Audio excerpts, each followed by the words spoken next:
Listen to the vibes.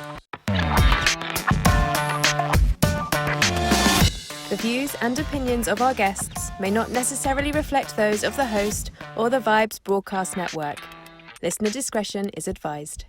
Welcome, everyone, to another episode of Listen to the Vibes. And I'm very pleased to have Miss Teza Lord here with me. And we're going to talk about her and what she does and have a great conversation. And we're going to try this again. We tried it once before, and somehow we got a glitch. And it happened when we were talking about ghosts. I remember that. Whoa. Exactly. But Teza, tell us a little bit about yourself. Well, hi, everybody. First of all, from my heart to yours, got to establish that heart connection. And heart connection is what it's all about for me. And I've always been looking for that. I'm a lifelong yoga person, meditator, and artist. And these days I dedicate everything I've got. All my mojo is dedicated to helping others discover what I had to find out, clawing and scraping my way out of the dungeon of feeling down and not happy with life. And so I'm in a good place these days, thanks to the work I've done and the great teachers I've had. And so I spread the word, and that's why I'm here to share it with you, Kyle. Thank you. I appreciate that. Yeah. We made such a great connection when I first talked to you, and I was so excited to get you back on and see how this was going to go. And in your description, you are a spirit artist, activist, and author. Mm-hmm. Okay, let's start off with the book. So tell us about the book. Well, the books. Books. I'm sorry. Books. Yeah. Books. Multi. We have a multiverse now, and we have multi-books. Mm-hmm. I just have so much to say, so much to share, and I finally got the courage to do it. It took step by step eliminating all the bad juju in my life, and I finally got courage, because it does take courage to say what you really think, to own your truth. Mm-hmm. Everybody who's listening can identify with that, because everybody these days, thanks to the internet, has very strong opinions. All we have to do is Google, and we're masters of our own universe or multiverse. And everybody thinks they know everything, and we don't. Being humble. Well, yeah, being humble is number one in my book. To always make ourselves teachable. And I myself am always learning. I just love it so much. Every day I try to learn a little bit more about life. And I do, because I make that a point. I somehow connect with the world so that I expand my awareness every day, whether I'm meditating and do it through my own volition, my own will, by saying, okay, I'm going to shut out the mind, or I do it with other people. So my books, starting with number one, which is my manifesto, it's called We Are One. And that is what it's all about. We are one consciousness. We are one global united family of humankind, and maybe even beyond that, because I'm into the cosmos. I'm into what's happening out there in the whole entire multiverse. So number one was We Are One. And that is art, mostly, with very few words in prose form to explain what the art is, because sometimes people need help. Like, what is this all about? Mm-hmm. How can I dive into this image? Because an image, they say it's worth 1,000,000 words, and that's true. But sometimes you need a key. You need a little hint, like, what is the purpose of this image? And so I give just little tiny hints, and people tell me it's very helpful. And most of the people who really gravitate to this book use it as a form of meditation. Mm-hmm. Each day will have a different image, because it's like a 2-page spread. You can spread it open. It's a beautiful hardbound book, and colorful. And you can just dive into it and let your mind merge with the image, what it portrays. And then the next book I wrote was nonfiction narrative. It was stories, but I also illustrate all my books.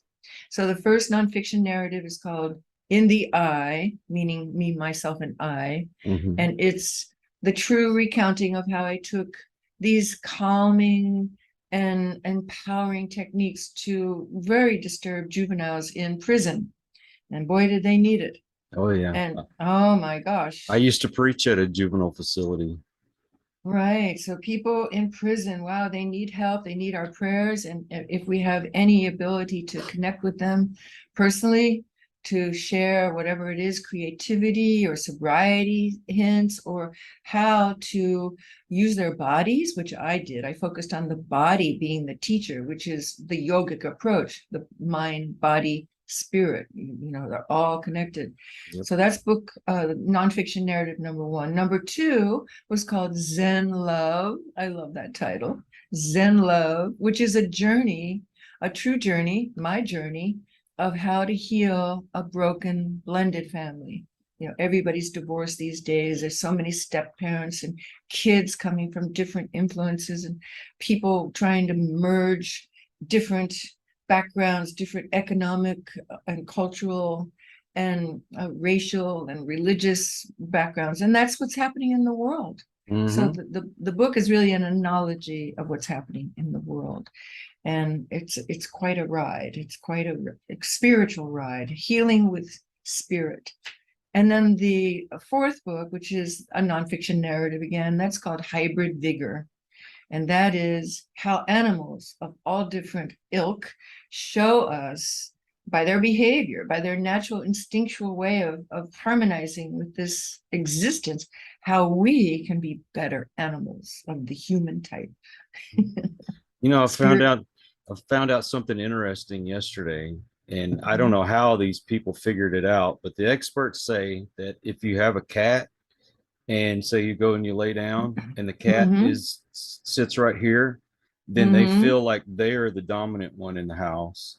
But if they come and they lay on your stomach, then they acknowledge that you are the dominant one in the house.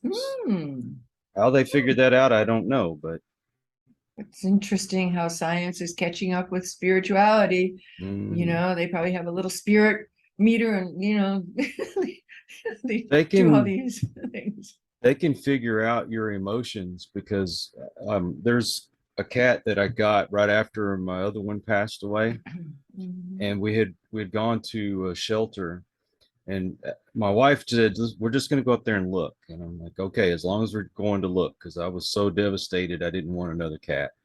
But we came in, and there was a tortie, and there was something about her. And there's a little room that they take you, and you can kind of meet and greet with whatever animal you pick. And she came in, and she immediately jumped in my lap and started doing this all over my chin and my face. And I'm like, oh my God, this is my cat, And they were saying, well, don't you want to look at any others? I said, no, this is the one, something that attracted us. And if I'm feeling sick, or if I'm feeling down, if I'm feeling anxious, whatever it is, she immediately will come up to me and she will start rubbing all over me to help calm me down. Right. Or, she shows concern when I'm not feeling well. And it's amazing that animals have that power, what I mean? Right. We should all be more like them and get away from using verbal interactions and just trust our psyches, trust our intuition. I mean, everybody needs to have a smile or a comfort. We don't need more people being aggressive and more people spreading their opinions around. So the animals have a lot to teach us, not just comfort, but sometimes it's playfulness. Like in my the first episode of Hybrid Vigor is how I called a pod of wild dolphins to my side as I was swimming in the ocean. And I did that just silently. And they came. The scout came first and checked me out, make sure I was safe, because I was in deep water. I wasn't in shallow water. I was in their turf. And then they came. And by that time, when the 30 of them showed up, I said, whoa, this is like serious fun here. So I found a sandbar and I stayed with them for a long time. And we really connected. I became a dolphin, and maybe they were investigating a human up close. who wasn't threatening them. And I wasn't trying to swim with them like a lot of people pay money to do in the tours, because I didn't want there to be an accident. They have big teeth. Oh my And goodness. they came close. Their teeth, they're big animals. One thing about animals, they're so willing to give love, and I don't want to sound negative here, but as important it is to love yourself and take care of yourself, it's also very important to love and care for others and not have so much focus on yourself. And I think Yes. that's a problem with TV, social media, all that. Yeah. It's all about me, me, me, me, me. Oh, yeah. And I was raised to, in lack of better terms, kind of be a servant to others. If they need help, you go help Yeah. them. If someone's Yeah. down, you go and you check on them, you talk to them, you try to lift their Yeah. spirits. And it doesn't seem to be too much of that being talked about. We touched on that in our last conversation, and I actually told you, Kyle, that you are very Christ-like, because to me, Jesus Christ really represented giving to others, Mhm. giving to others, giving to others. And my husband came up with this great saying the other day. He said, it's hard to spit on people when you're washing their feet. There you go. When you're humbly looking at another human being as a spiritual entity, which we all are, and you're acknowledging their deep spirit, even if they can't. Some people can't or won't. But if we can do that in our exchanges, we're naturally in a state of respect, mutual compassion for each other, and it just changes the vibe immediately. Oh, The definitely. vibe. The vibes. The vibes. Now, I have to kind of make this narrative a little clear here. The thing is although I talk to a lot of wonderful people, I'm still on a journey myself, and I'm still learning. I don't know everything. And that's why I bring different people on, is somebody is going to click with me. And I've noticed that I take a little bit of something from everyone that I talk to. And you know as well as I do that not there's not a cookie cutter way of taking care of depression, anxiety, and these kind of things. It's there, you have to kind of find whatever works for you. So once again, that's why I bring on so many diverse people, is everyone has a different perspective. I know medication works good for some people. Me personally, I think it was making things worse. Mhm. And I have to stress this, that I am not a doctor. I'm telling you my experience. If you are seeing a doctor, you talk to that person. And if you feel you need to go, please go to the doctor. But Mhm. I weaned myself off the medication and got more into the meditation part of it. And it's worked wonders for me. I have PTSD, and to go into a crowd or go to the park and watch fireworks, those were kind of traumatizing for me. Mm. And now it doesn't seem to really bother me as much. But I also meditate before I go. I tell myself everything's going to be fine. If my wife is with me, I can focus on her when I'm feeling that anxiousness, or my daughter, or whoever's with me. I can usually focus on them. I know where I can get away if I need to. These things work great for me, may not work great for someone else, but I know you're into meditation. Tell me your experiences with meditation. Well, first of all, like you said, everybody's got a different way of dealing with wherever they're at. And in this day and age, there's a lot of talk about microdosing and ayahuasca and shamanism. So I want to tell your audience, first of all, that I was that in my youth. I mean, I'm in my crone years. I love it, that being a wise guy. I finally have earned my halo because I've survived all of the different tests. But earlier in my life, I was a botanical illustrator for scientists who were studying the plant medicines. And this was in the early 70s at Harvard University. with the dawning of what they call ethnobotany, where they study how humans rely upon plants to not just have sustenance and shelter, but also to expand our consciousness. So I've experimented with lots of plant medicine, most particularly peyote and mushrooms. Ayahuasca, in the formal traditional way that I was introduced, was only for men. They did not have women involved with the ayahuasca brujo cult, which they do today, many women. So the plant medicines, I just want to touch upon the fact that if anybody really feels that they are a broken soul, they must do whatever they need to do to get out of their brokenness. And I would never say, oh, you must meditate. No, everybody has to find their own way. Exactly. And I never tell anybody who my teachers are or were, because everybody must find their own teacher or teachers and their own path to their truth, so they live in the light and leave the darkness behind. And it is so popular today, these days. Everybody wants to know about the plant medicines and the microdosing. I know people who are addicted to it. They microdose every day.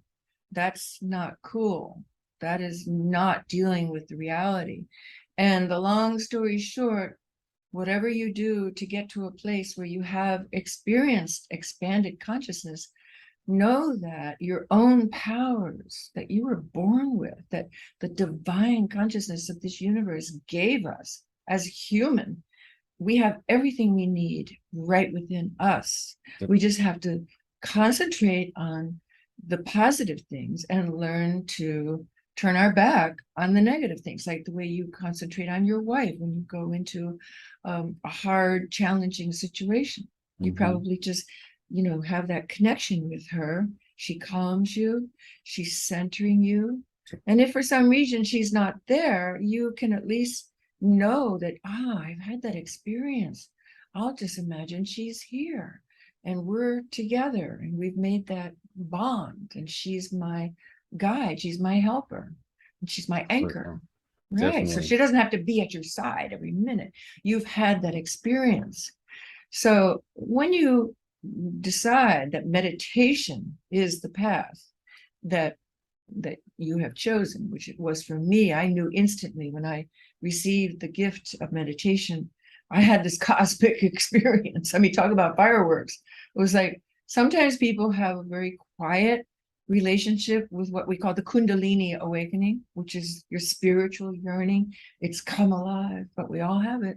And others, like myself, have it with a startling array of a blast off. You just know that this is the consciousness that is real and that you want.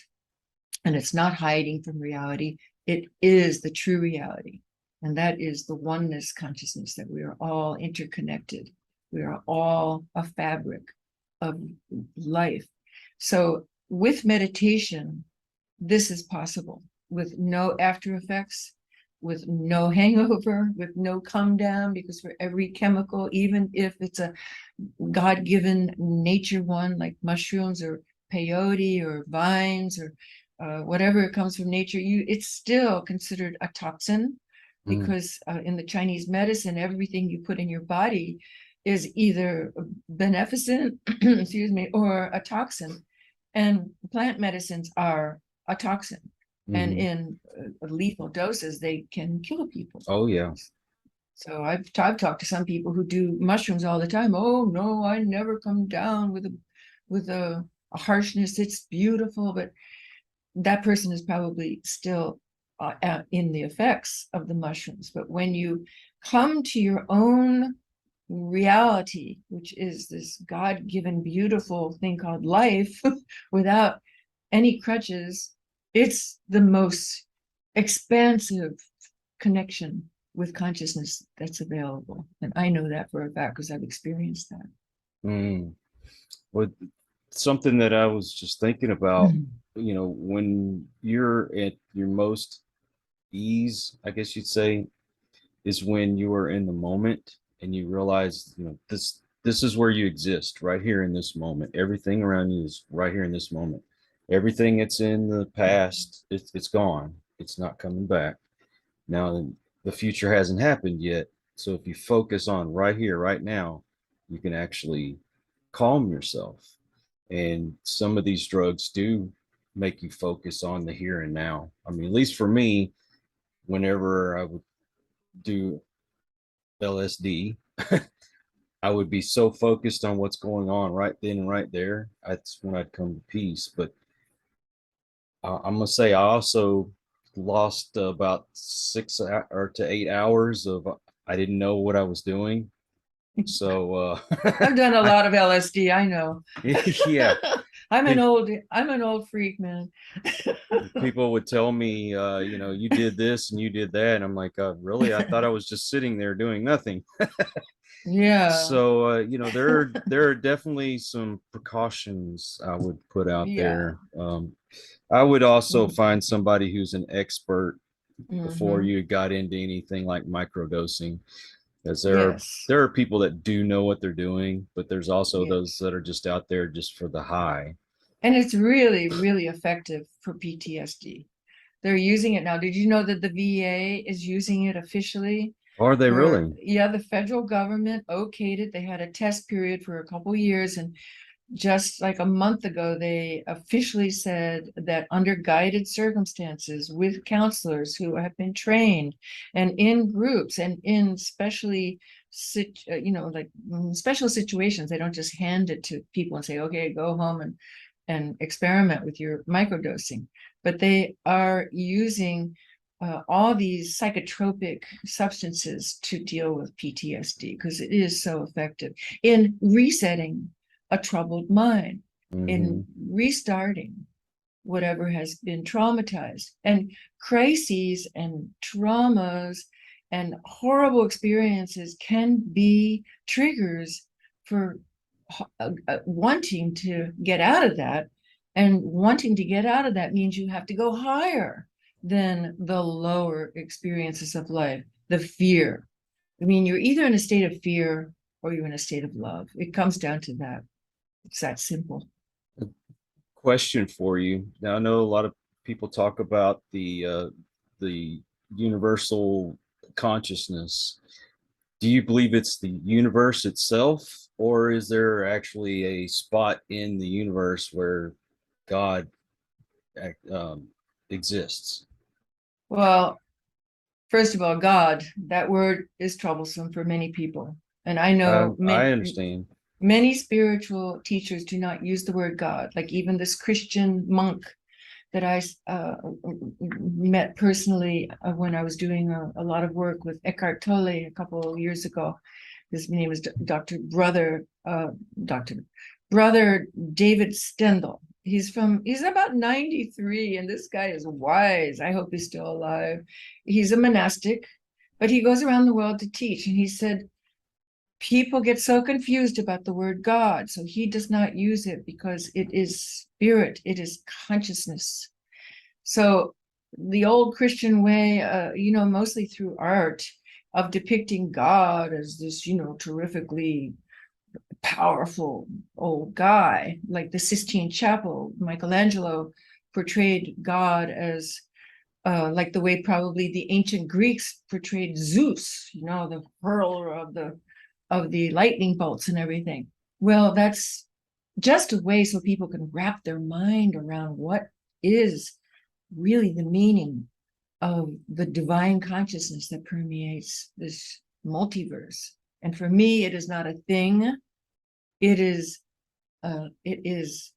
actually, it's been discovered by the scientists. They call it the God particle. It has been discovered like about 8 years ago. In every single particle of matter, there's a tiny, tiny, you can't even see it with super electron microscopes. It's called the Higgs boson, and they nicknamed it the God particle because it is consistently in every single particle of everything.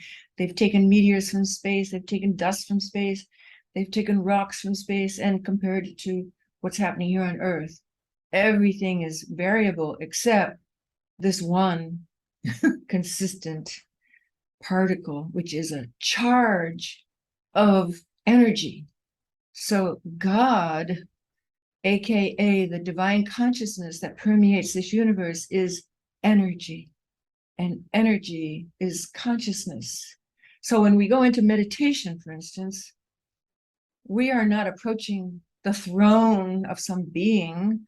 We are tuning into an energy that we have within us, and that some people work with and other people are skeptical of, or they're scared of, or they have not yet been desperate enough to tap it, but it's within us all.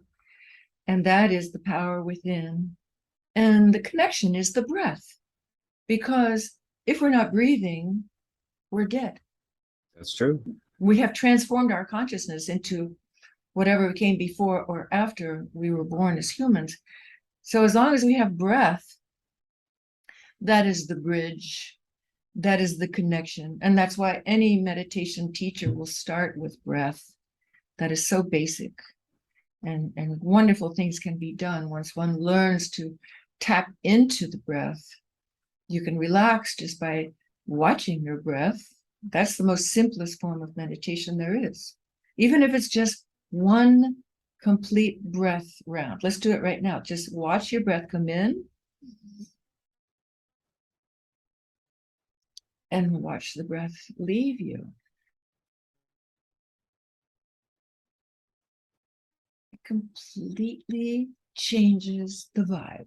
It completely uplifts our way of dealing with life.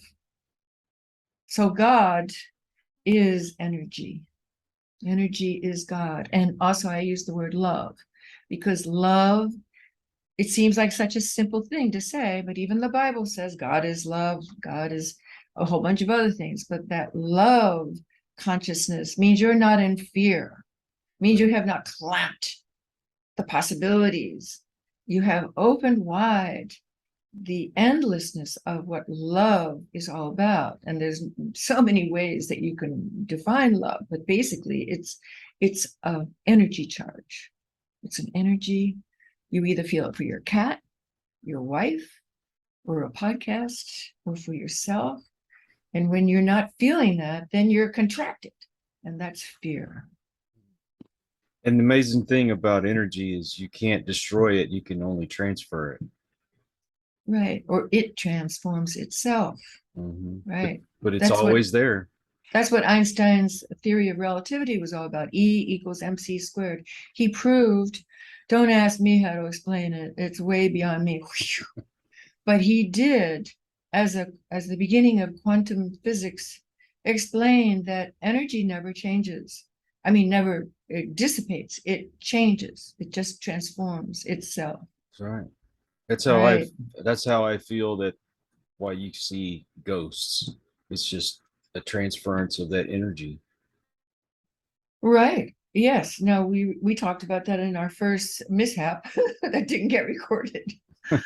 I have seen the entity of specifically a friend who was newly killed, and he came to visit me right after he'd been decapitated by a horrible run-in with a plane's propeller. Oh no.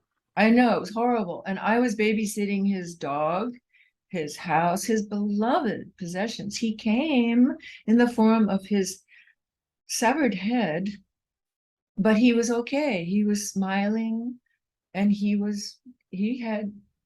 probably was in shock, because from there to there, boom, in an instant, he was in another state. He had instantly transformed from being alive to being not alive. But he came, and his head was as real as, well, it was a hologram. I could see through it. And he presented himself right above the head of his dog. You know, it's funny because you had talked about the cats when they put themselves above the head. That means that they're in charge. They're in charge. So my friend's head was hovering over the dog's head as she was just lying there, like receiving the visit, and peace and calm.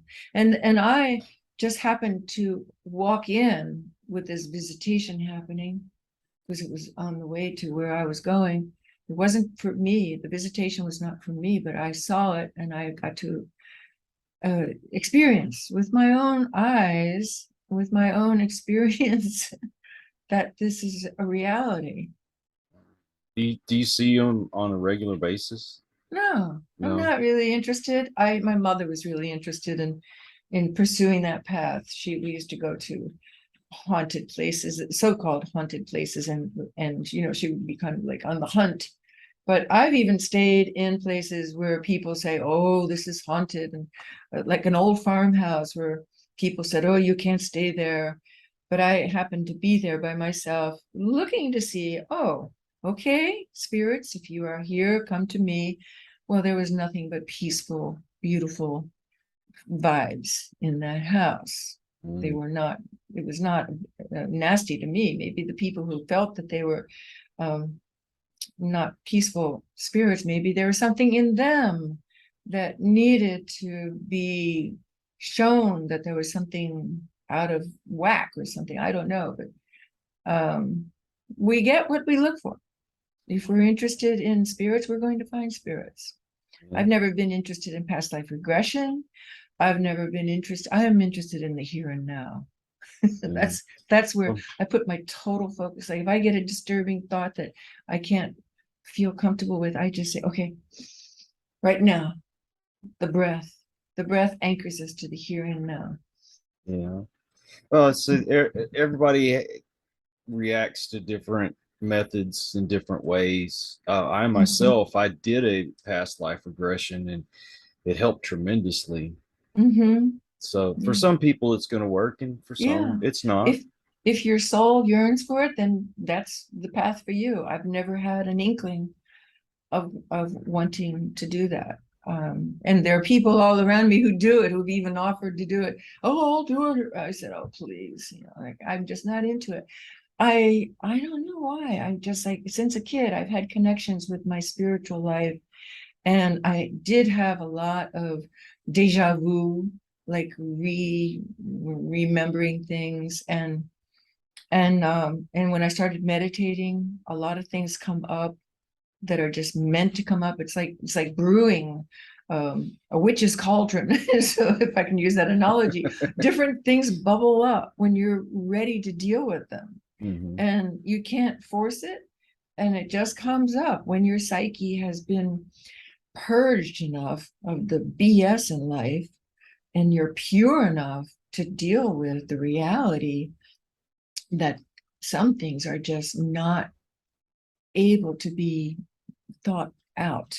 They're not able to be explained by words, or sitting with a shrink, for instance, or talking even with a friend. Some things just have to be experienced. That seems to be the best way to learn anything, is experience it. You can't just read a book and automatically know how to do something. You need to experience it. It's the way I've always learned, especially when I was at work. I had to get my hands dirty in order to know how things were going to work. I've read the books, I passed the test, but still couldn't visualize. I had to have my hands on it. Exactly. I did a COVID test yesterday for my husband because he was feeling a little weird. So, that's a perfect example. I mean, it's complicated, that COVID test, step 1, step 2, step 3. There's like all these different pieces of equipment. And they tell you, read it first and then do it. Because if you're trying to do it while you're reading it, you get confused. So you do like a little dress rehearsal. And then the second time you do it, and that's the way it is with all of life. I mean, we can hear about it in other people's experiences, and we can say, wow, that sounds like something I'd like to try. But if we go to that place where I say, okay, I invite that into my life, invariably it's going to be different, because it's attuned to whatever it is your soul needs. And each one of our souls is in a different place of evolution. A lot of souls out there that need healing right now, that's for sure. Amen to that, brother man. We do need to pray on that on a daily. Yeah. And this would be a good spot to say the feds also have a statewide universal hotline for suicide. It's 988, I believe. They just initiated it because suicide rates are really off the charts. I believe it's 988 instead of 911. Yeah. I forgot what I did see that come out the other day, but I can't remember what the number was. I'll have to Yeah, look we it should up. memorize that number because talking about medications, okay, there's a sad story. I don't want to be the bearer of bad news, but one must be serious about depression. Yes. It's to teach us something. And too many people want to get medicated because they think, oh, I can't deal with it. Well, the depression is there to teach you something. So this was a professional person who told me, and it was a doctor that I go to, a woman doctor, and I said, oh, are you okay? And she said, no, my husband committed suicide. I said, what? And he had a long battle with depression, and he decided to take this medication that says, even on its advertisements, may cause suicidal thoughts. Well, take that seriously, people. Within 3 days of him taking this medication, fully aware of the hazards, he did do that. And he left behind his beautiful wife and 2 beautiful children. So these things are very serious. I mean, if we have depression, I know when I have depression, I know there's something I'm supposed to figure out about my soul's yearning. And at this day and age, I'm pretty good about being able to see for every action, there's a reaction. Yes. Depression doesn't come up unless there's something left over from a previous lifetime that needs to be addressed. But for every action, there's a reaction. So if somebody's feeling depression, usually if you sit and you just look at your life, you can pretty much see where it's coming from if you really get honest with yourself. And then it's up to you to say, okay, I see where the cause is. Now I have a choice. I can either accept the fact that I can't change. It's like the serenity prayer. Some things we can change if we have the courage. That's right. But some things we just have to accept until we get to a place where we can change them. But that acceptance means that you're no longer in the state of resisting and denial. And then you can see that acceptance is just a step toward being able to accept all of life. There's always going to be problems. Oh, yes. Oh, yes. Well, we need that hit of dopamine to make us, get us back into the pleasure zone, I guess you say.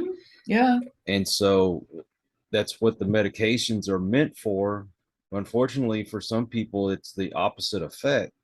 So getting out and going for a walk, getting out in nature, talking to someone. I mean, you can get a dopamine hit from doing these things. If we did those more often, we can get ourselves out of that depressive state. Or exercising. Exercise. Yeah, exactly. Even if we're housebound, we can still we can move something. We can move something and get the dopamine going because it's directly related with exercise.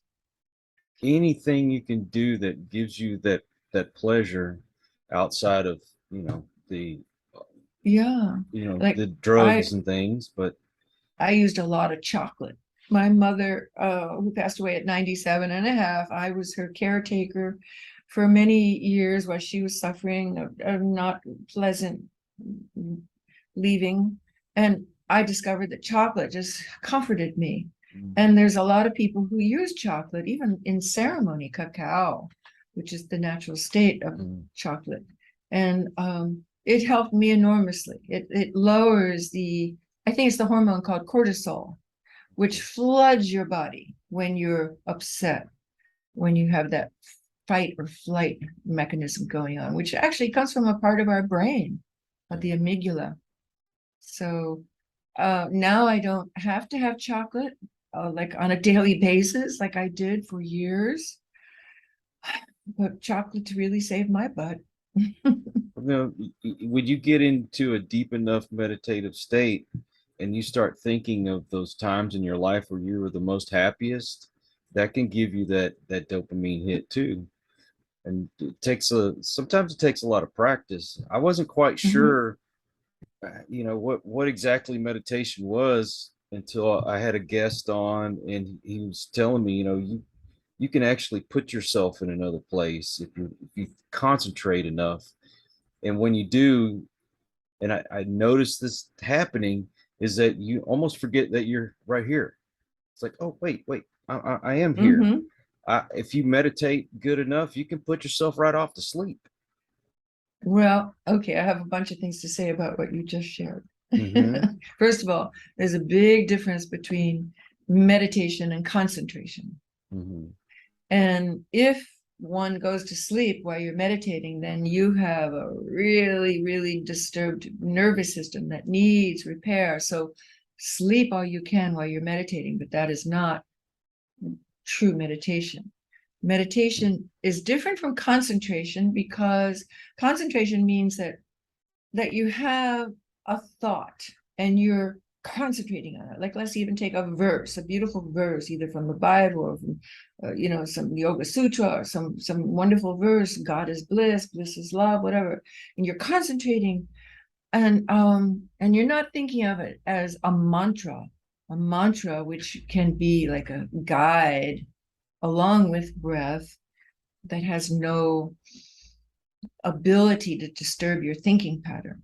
Because once you get into thinking, then that's like it's rousing up your imagination. And concentration is different than meditation. Meditation is where you've trained your consciousness to be at peace, so there's no thoughts. And to do that, you have to unwind. You have to get to the place where no thoughts are possible.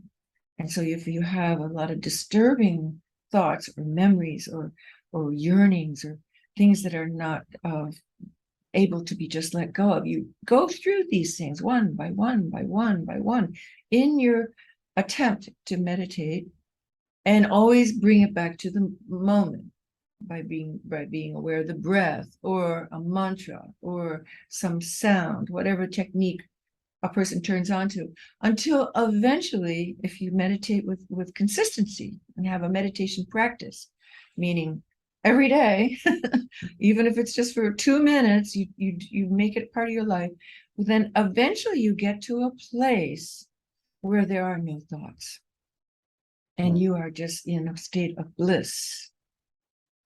And then if a thought arises, you see the thought as if it was a cloud in this blue sky of your mind, the mind being the thinking process. And this thought could be like, oh, I have to make dinner. But you just look at the thought and you don't talk back to it. And it drifts across the blue sky of your mind that is open to all that is. And it dissipates when you don't talk to it. It just dissolves. So the state of meditation is different than concentration. And people make that mistake quite a bit. And it's okay. It's just a different form of meditation when people concentrate, like on a phrase, for instance, of a meaningful poem. And going to sleep is something I did when I first learned how to meditate. I was what they call initiated. I was taught by meditation masters and people who make it their point to share this gift, because it's a gift that everybody should have. And there are certain things that you must do, like have your spine erect rather than that way, because when the meditative energy comes up, you don't want it to have a crunch in your spine. That's called the Kundalini energy. And so if somebody falls asleep when they're attempting to meditate, that's okay and it's wonderful.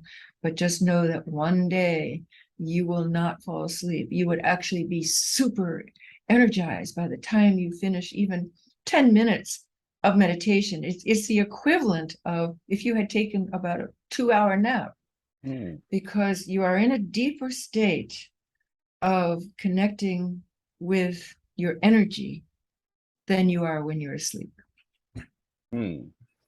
Well, I was told that it would help me since I have insomnia really, really bad, and it's nearly impossible for me to go to sleep without medication. And now I Yes. haven't been taking those medications.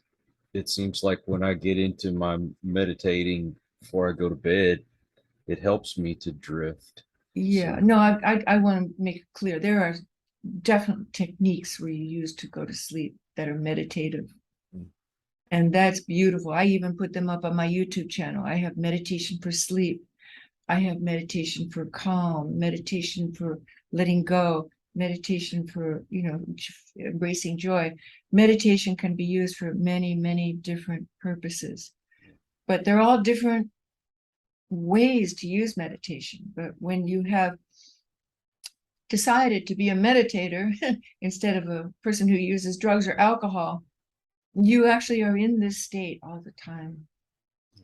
It becomes your consciousness. see, I have a very addictive personality. Me, Drugs me and too. Me too. alcohol, Yeah. that's the only way I could cope with life for the longest Yeah. time. And I was so clouded.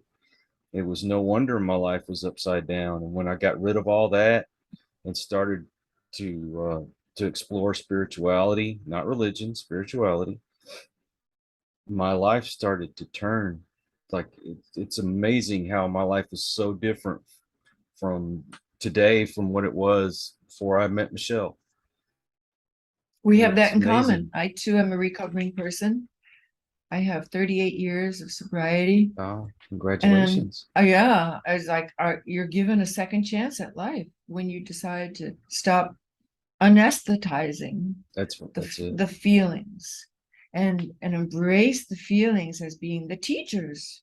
They're like our own little inside teachers saying, hey, you're feeling shitty because you need to let go of whatever that was that happened that made you feel shitty. So you have some work to do. Well, it's so important that people feel feelings that need to be felt. When Yeah. my brother passed away, I I couldn't handle it, so it was drinking, drugs constantly, and I stayed messed up, and I didn't allow myself to mourn. So because of that is why I have a lot of the problems I have today to getting over it. Because I'll still, I mean, we're talking almost 22 years ago, and I can still just think about it and start crying. I've never let myself feel it. Yeah, you're grieving now. Exactly. And you will continue to grieve until you've got all that grief just squeezed right out of you. And I can relate to that. It's like being angry. You need to feel that anger. You just need to know how to redirect it so you're not hurting yourself or hurting someone else. And Right. that's like with even with your tongue. You know what I Yeah. mean? Yeah. That's why, it's slow to anger. Doesn't mean you can't get angry. You just have to be slow to it. Think about it, get the feeling over with, move on. And identify where it is Exactly. that's coming from. What triggered me? What made me feel angry? And then put some prayer on it, put some release on it, either accept it or change it, like the Serenity Prayer. Mm-hmm. Have the courage to change whatever made you angry, or if you have no power over it, like if you're stuck with something like an aging parent that you have to take care of, then you have to accept it with love and know that it is part of your destiny and it's nothing to be angry about. We need to deal with whatever it is that's going on in our lives, and don't ignore it, because it's whatever is happening for a reason, and you need to figure out whether it needs to be solved or you need to go through it, what have you.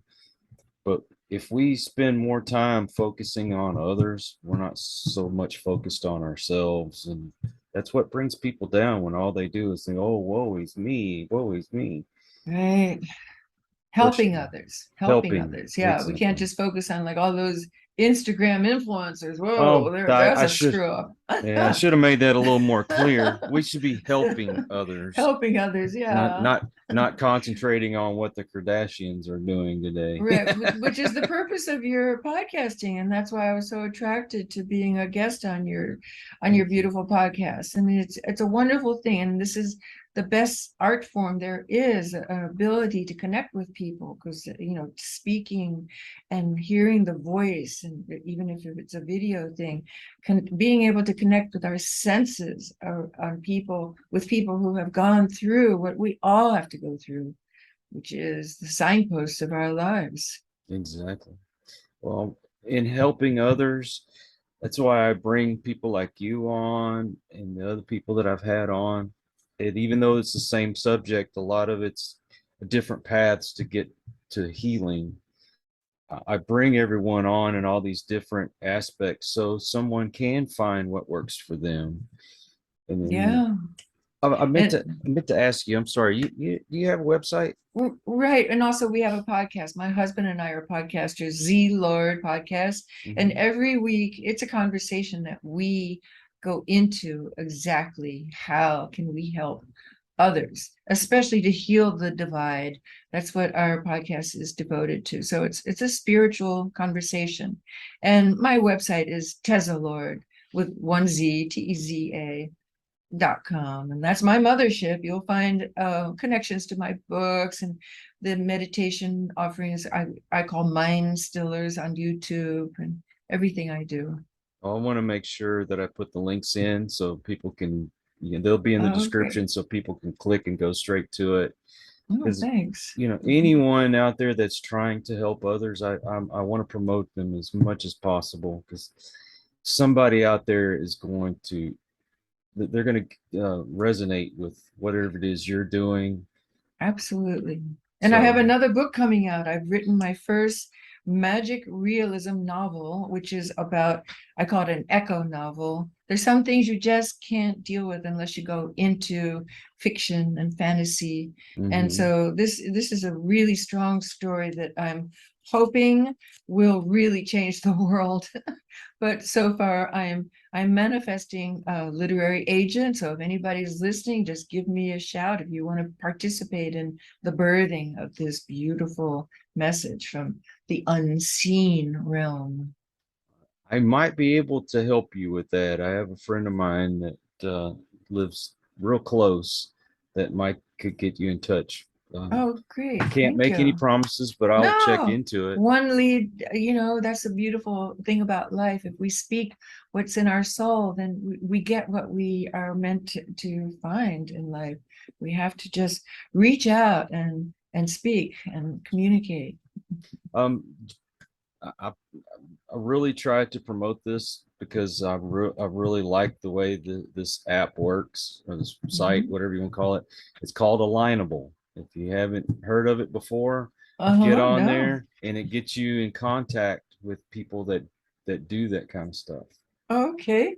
Thanks, Kyle. I Yeah, always follow leads whenever anybody tells me to do something. they should be paying me because I mention it quite a bit, but Uh-huh. it's almost like LinkedIn, but it's more I mean, it is professional. It seems like it gets Mm-hmm. me in more contacts with serious people than any other site that I've been Mm-hmm. on. And I loved Ah, LinkedIn, don't get me wrong. mm-hmm. But unfortunately, we have run out of Yeah. time. So Right. your website is tesalord.com. Right. And Mm-hmm. I'm going to put that up. Social media. Oh, everywhere. I'm a social media whore, but a good whore. Spreading the word of love and positivity. And that's all Tesalord. Yes, at Twitter and Facebook. And I have a sacred group. If anybody wants to join us, it's a sacred private group. It's We Are One Love. Oh, okay. Yeah. Well, once again, I'm gonna put those links in the description. I'm gonna try to make it as easy for people to get in contact with you. Great. And Thanks, Kyle. I'm It gonna was a leave the great. invitation open. I'd hope you come back. Oh, I will. That'll be number 3 for us. That'd be wonderful. As Yeah. often as you want to. You just contact me. I'd love to have you back on. Great. And blessings to you and all your listeners. I mean, it's wonderful, the journey. We're all on it together. And the good thing to remember is it's never going back to the way it was, because our numbers are vast. Those of us who are promoting higher thought and new thought. We've got to change this world, and we can do it if we do it together. Yeah, we already are. Mm-hmm. So with that in mind, I want to thank all of you. If you're new to the channel, I so appreciate you stopping by, and I hope you come back. Please subscribe. And for those of you who are regular to the channel, thank you for your support. It's because of you I get to have people like Teza on this show, and check out her podcast as well. So until the next one, everyone, please take care. Be kind to one another. God bless and peace. We hope you enjoyed this episode of Listen to the Vibes. You can catch us on Buzzsprout or wherever you listen to your favourite podcasts, and on YouTube. Follow us on Facebook at The Vibes Broadcast Network